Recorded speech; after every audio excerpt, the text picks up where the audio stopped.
Hi, my name is Jennifer Terri. I make Philippine travel updates. If you want to follow the changes, the protocols on Philippine travel, then consider subscribing to the channel. Thank you. So what's the topic or the hot issue on Philippine travel? It's still the same. It's still the quarantine. And Presidential Advisor for Entrepreneurship, Joey Concepcion, is hopeful that the IATF will approve the no quarantine for North American travelers. He said, "We hope that the IATF would agree to our suggestion to allow no quarantine for travelers from North America, as this would encourage returning Filipinos and other visitors to travel to the Philippines to be with their loved ones." Why North America, Jennifer? Because it's the biggest market for airlines, especially Philippine Airlines. Our national flag carrier is bankrupt. So it's basically they're begging the government to support them. And one way that the Philippines can support them is to allow no quarantine for travelers from North America, since actually US holds the most number of Filipinos abroad too. According to him, if we can implement this, it would be a happy Christmas for travelers. Is that true? I'm sure you guys want to come here to spend the holidays. There's nothing like Filipino Christmas, diba? There's nothing like Filipino Christmas. And you want to come here to visit, to spend the holiday season with your loved ones. But a lot of travelers, they get discouraged by this quarantine, which is reasonable. Some travelers only have 10 days of off from work, and they have to spend the 6 days in quarantine. Never mind, wag na lang, diba? And if we want to encourage them to come home, then we have to make it appealing. We have to remove the quarantine for the fully vaccinated travelers. On the other hand, for our kababayans in UAE, so currently, Secretary Bello, the Department of Labor Secretary, is in UAE for some event. And the topic on UAE being on green list is being mentioned. Labor Attaché Manuel Di Maano of Polo in UAE reported that the country, UAE, is heavily vaccinated, guys. 90% of their population is already fully vaccinated. The situation there is very peaceful. The response of the government is good. Their cases is decreasing. Their vaccination rate is very high. And UAE has so many Filipinos. Oh, hi pala sa mga taga UAE. When I was in Dubai, I didn't want to go back to Australia because it felt like Philippines. Seriously, I love Dubai. I hope I can go back there. But going back to the topic, UAE cases is going down. Their vaccination rate is very high. Department of Labor said it will be up to the medical experts. Sinong medical experts yan? Kasi as far as we know and what we have observed, sir, we have just been copying CDC travel health notice. And by the way, our color coding, IATF needs to rethink. And this is what Dr. Raymond W. Liu said, a pathologist. And let me share to you his opinion. And I think a lot of you will agree that the color coding restrictions should be scrapped, should be removed. Tanggalin na yung yellow, red countries. Diba?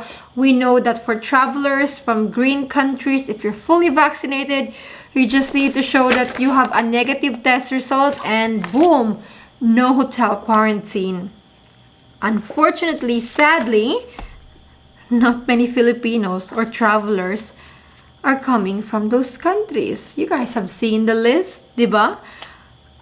Asan tong Eritrea? Or may Filipino ba from North Korea na uuwi? Or maybe there are Filipinos, but very, very few lang. Syria, Sudan, yan, Kiribati, Nauru, countries with questionable COVID cases or information. And even the CDC lists them on the level unknown, COVID-19 unknown level, because this destination does not provide data even to the WHO. So how come IATF considered them as green, safe countries? Ewan ko lang. Many of those countries are from Africa, in which the vaccination rate is still very low. Diba? According to Dr. Lu, we are not admitting entire populations but individual travelers. So, why base the category solely on incidence rates and case counts? Kasi yun yung basis ng green. New cases for the last 28 days divided by population. So, we're not admitting the entire population naman. And there is a bias in this thinking since many countries in the green list actually may not be testing enough to land in yellow or red. It prejudices countries with high testing rates. Yeah, your countries, guys. For example, US, UK, or countries in Europe, or countries in Middle East. Test. They do a lot of testing. Of course, more tests, more cases. But for these countries that they included in green list, some of these countries, I don't know, man. Questionable testing data. So Dr. Lu says this color coding system is simply not well thought of. A lot of businesses rely on the last quarter, with holiday spending making up for poor sales in previous quarters. Marami tayong lockdown. Itong Pasko na to, while our cases is low, it's the time for our business to get back on its feet. But if there is quarantine, then a lot of travelers or Filipinos from abroad we lose interest in coming here or visiting. According to Dr. Lu, why not base quarantine restrictions on incoming travelers' vaccination status? Fully vaccinated persons are very much less likely to be infected. And breakthrough infections, cases where fully vaccinated ka na at taga-COVID ka pa rin, are uncommon. Thus, the risks are lower with vaccinated persons as well. There is even a greater risk for them because they're fully vaccinated, but the people here, still a lot of people are unvaccinated. So if fully vaccinated persons are the least likely to be infected and to transmit the disease, is it right to quarantine them at all? So Dr. Lu suggests fully vaccinated coupled with a negative test result on arrival, these travelers about as fully protected as can be. And also one thing, red country is, let's admit it, it's just for show to say na, ay, meron pa rin tayong banned country. Kasi maraming COVID dyan, meron pang banned country. So, the government is doing something. Let's admit it. Napapansin you guys notice they always include countries na wala masyadong Pilipino sa red. Tapos, 2 weeks lang. Parang for show lang. Tapos, how dare you ban Filipinos from coming home from red countries? I never understood why. Filipinos should be allowed to come home, pandemic or not. There are rules naman to follow to be safe. Why ban them? Like, no, it just doesn't make sense. So this no quarantine for North America is still being thought about, but the IATF will soon have their meeting. I think tomorrow. Yeah, tomorrow or Friday. They will soon announce as well the alert systems, quarantine protocols for the country. If actually that will be approved, I think it is more likely, malaking chance na ma-announce siya this week. And as I said before, whenever they change the quarantine protocols, it's always at the start of the month. First week of the month.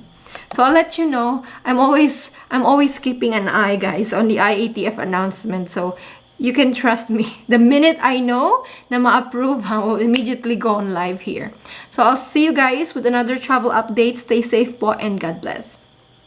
Oh, by the way, Philippines will start vaccinating 12 to 17-year-olds. So for anyone there with children, consider po. But for today, October 27, this is all I can share. Stay safe po and God bless. Bye!